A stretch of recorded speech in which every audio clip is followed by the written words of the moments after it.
apologies about that. Hello, everyone. That was a beautiful kind of presentation. Thank you so much. Yeah, it's a pleasure of mine to be in this space and to be in this space with so many people who stutter and so many people who might not and can have a stutter, but are very much in our community and stuff, very much in our corner and stuff. So very proud, very humbled. My name is Rich Stevens. I'm a person who stutters, and I'm the president of Stay Australia, the Stuttering Association for the Young. Yeah, and I'm also on the board with the World Stuttering Network. So a big shout out to obviously Tom and to Tricia, who have put together an amazing conference. Yeah, just beautiful and to be part of this. And just want to do a couple of shout outs, especially to Kurt Eggers. I met Kurt Eggers a very long time ago, only once, and we had a good drink. We had a good drink in America and stuff. And I think a lot of people on here I've not met, but I've heard many names. And I think that is testament to our community, who I did a reach out to Kurt, and he took time out to meet me at a conference, and that is something that I've never forgotten and stuff. So that is very testament to our community. I had a couple of ideas of what I wanted to share today. I'll just put the timer on because I have a tendency to go on. So I could share about Stay Australia, the organisation that I work for in Australia. It's a branch of the American organisation, work with young people who stutter, using creative arts as a tool to just bring children who stutter together in a safe space to say the words that they want to say. But I thought I would share with you something which is very personal to me, an experience that really changed my world as a person who stutters. So when I was a kid, like many people in this space, how I like to describe it is, imagine if my life is a room and I'm in the middle of that room. The wallpaper for me, the soundtrack to my life, was very much that I was broken, that I needed to be fixed, that I had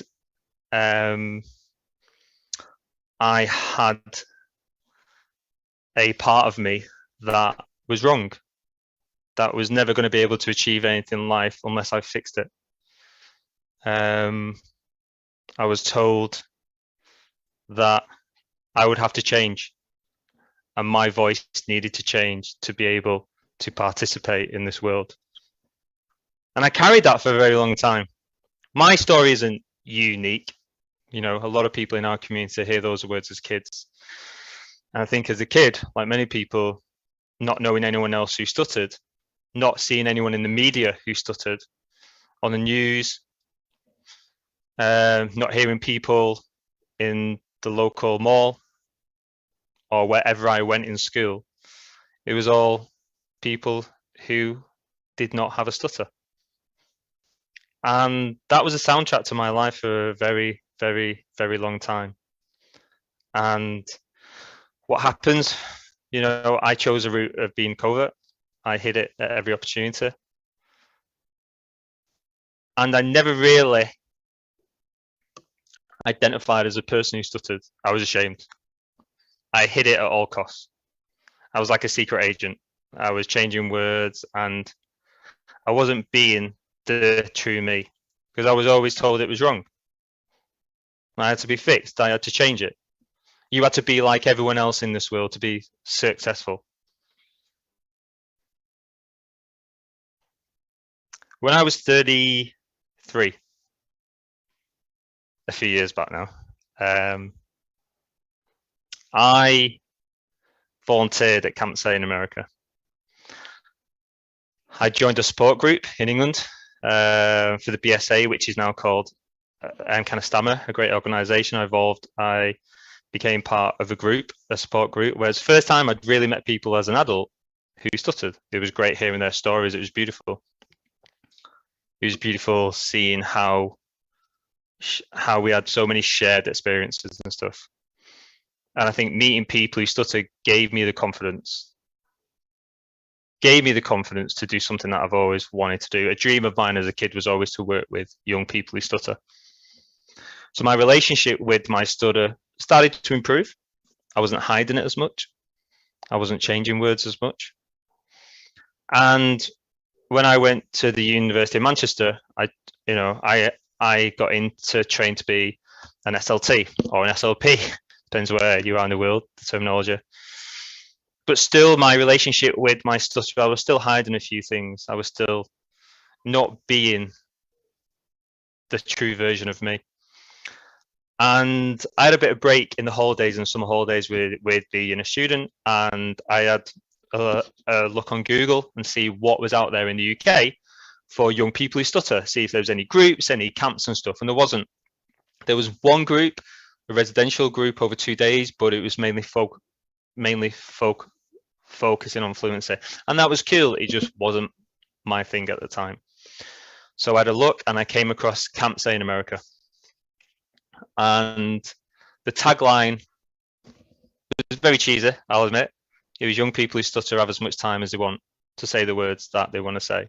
And the promo video was about all these kids being champions, and I almost kind of clicked on the cross because I thought, it's too good to be true, this. But there was something in it. There was something in that tagline that I'd never heard before, was that it's okay to stutter. And I had to see it. So I volunteered as a bunk counsellor for Camp Say in that year, in that summer. And part of the process is, when you're working for Camp Say, is you come together as a team. The full team all come together in this space for training. And I remember the first day I got there, the first day I got to Charlotte Airport, and I met the team, and everyone was great. And, I introduced myself, and I had a couple of tricks to get my name out in a very fluent way, and I was using those tricks still. So we get on the coach. I'm talking to people here and there, and it was like an hour drive from Charlotte Airport to where the training base was, in North Carolina at the time. And I remember as soon as we got there, we were greeted by the full-time staff, and we had to go in this big room. It's this like big conference room, and there was like 100 seats in a big circle, and everybody sat down in a seat.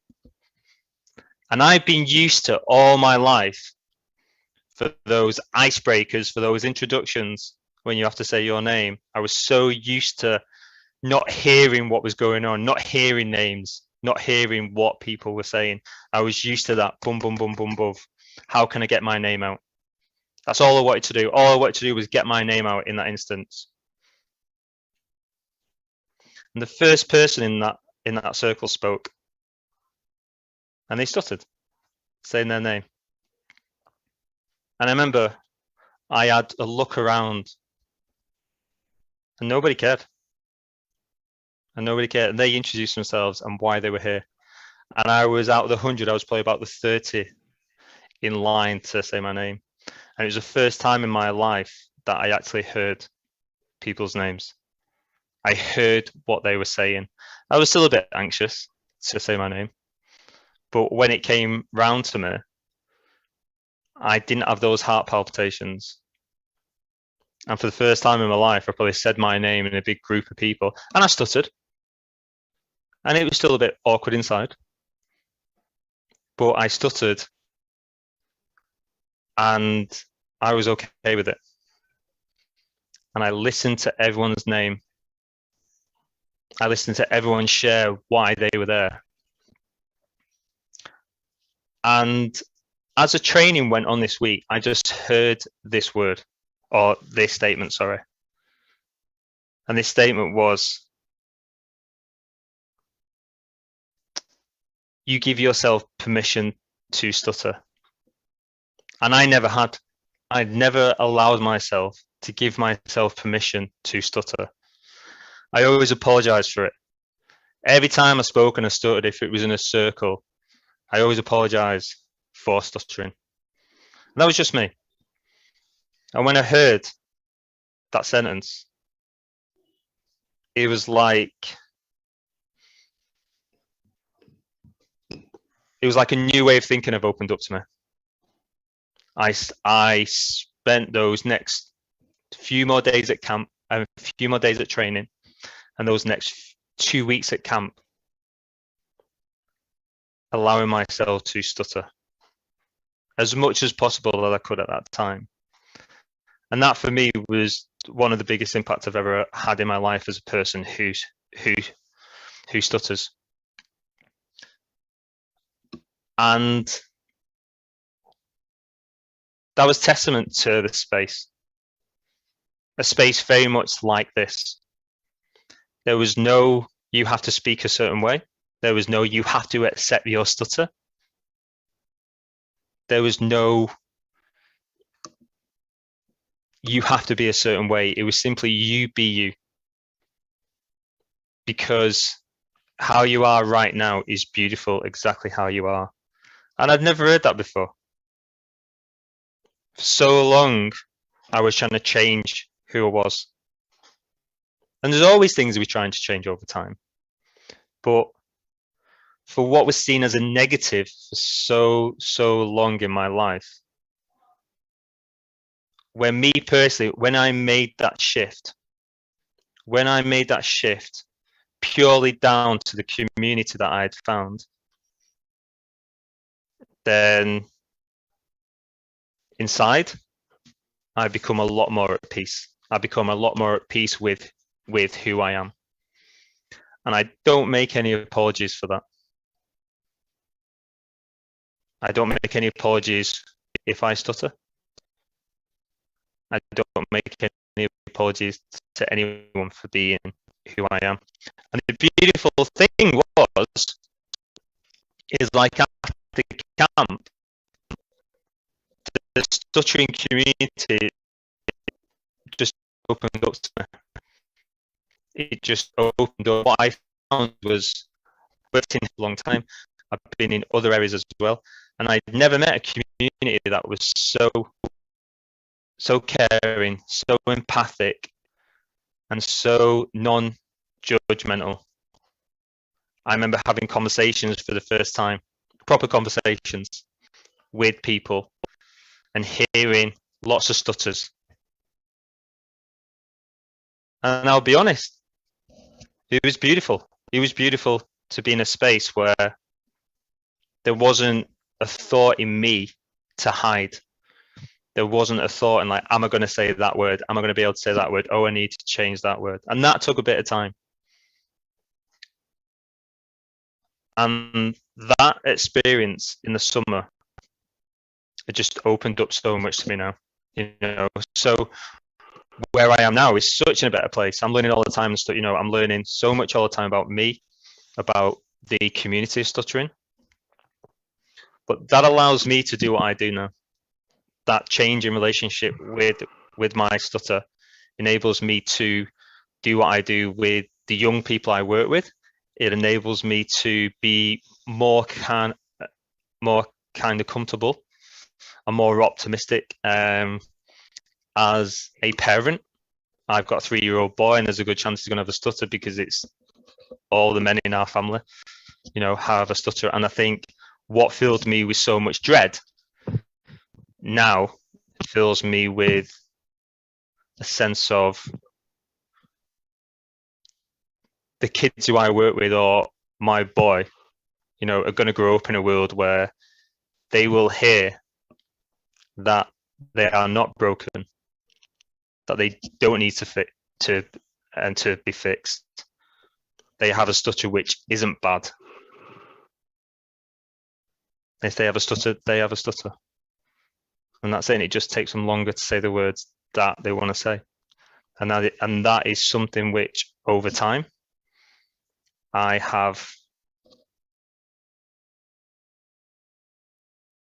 embraced. I've embraced from our community. I've embraced from the people that I've met. And I encourage anyone who stutters to not take my path.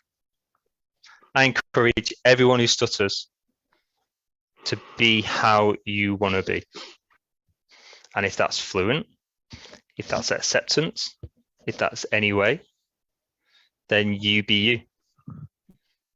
And that took me a long time to figure out that I just had to be me.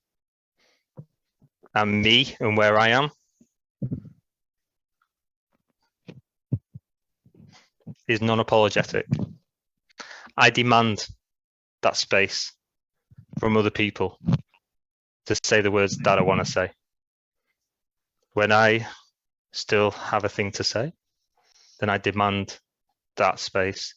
And that's what I do with our young people now. You know, I work with our young people in the creative arts and stuff, and I encourage them to demand that space.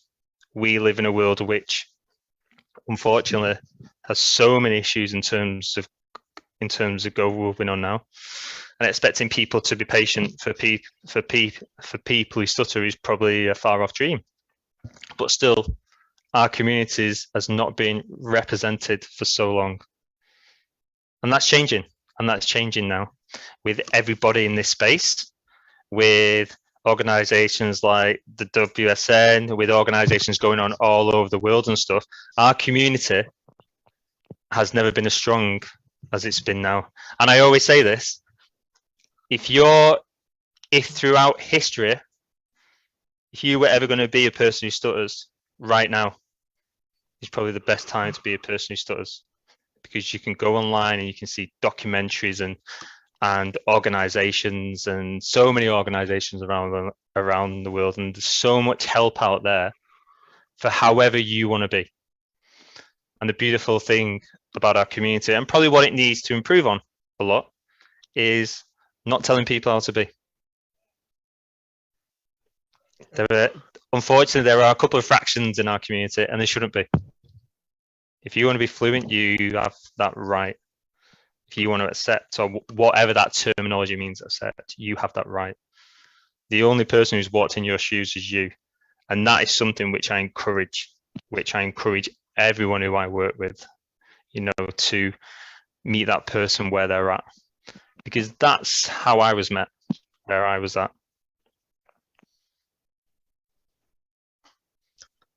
So that was my life-changing moment. My life-changing moment was hearing a couple of phrases, was hearing, it's okay to stutter. I'd never heard that before. It was a bonkers thing to hear at the time, at 33. It was bonkers. But it was right. It's okay to stutter. And the other one was allowing myself to stutter, but allowing myself to be me. And if anyone had a problem with that, then it's their issue, it's not mine. So that was a bit of a heartfelt kind of presentation. I could have talked about Stay, but people know about Stay anyway. And if you want to know, you know, it's easy to jump online and say Australia, you know, and say and the organization and stuff. But you know, I just want to, I am very, very humbled to be alive right now as a person who stutters, because, like, as a kid, I didn't know anyone who stutters. I look on this Zoom now, and I don't know if everyone here they stutter, but I imagine a lot of people do. And how awesome is that for people who might be coming into this space and for the first time and can look around this Zoom space and say, you know what? I'm not alone. And you're not alone. There's 70 million, and there's probably more than 70 million people. Those figures may be a bit skewed. But how beautiful is it to know that you are not alone, and so many people have your back. As people who stutter, we've been marginalized for a long time. And times are changing. And it's great to see that. And it's great that the future generations are growing up in a world where there are options out there that we never had. And that's beautiful. And it's a great future. So thank you all. Thank you all for doing what you do, because it's amazing. You all inspire me to be better, a better person in our community, to do more, but to learn more as well. And it's so great to see the international collaborations which are going to come from this. So yeah, I'm almost at the time. So cool. Thank you very much for your attention and for listening. Love you all dearly. You're all amazing people, and thank you for helping to make this world a better place for people who stutter. Thank you very much. Okay, I'm going to cool. Sorry. It's my son's birthday party today, so we just finished. So if there was a bit of noise, it's all right. It was over a long time ago. Paw Patrol crazy. It's all right. So thank you very, very much. I love you all dearly. So Tom, I think I'm introducing the next person. Is that right? Okay. I'm introducing someone from my home country, the UK. As you can tell, I'm not Australian. So introduce someone from the UK. Alexis Connolly. I hope I have said your surname right, but I think you are here. So yes, they are here. So I will pass this beautiful torch, the stuttering community, onto you, and thank you all for listening.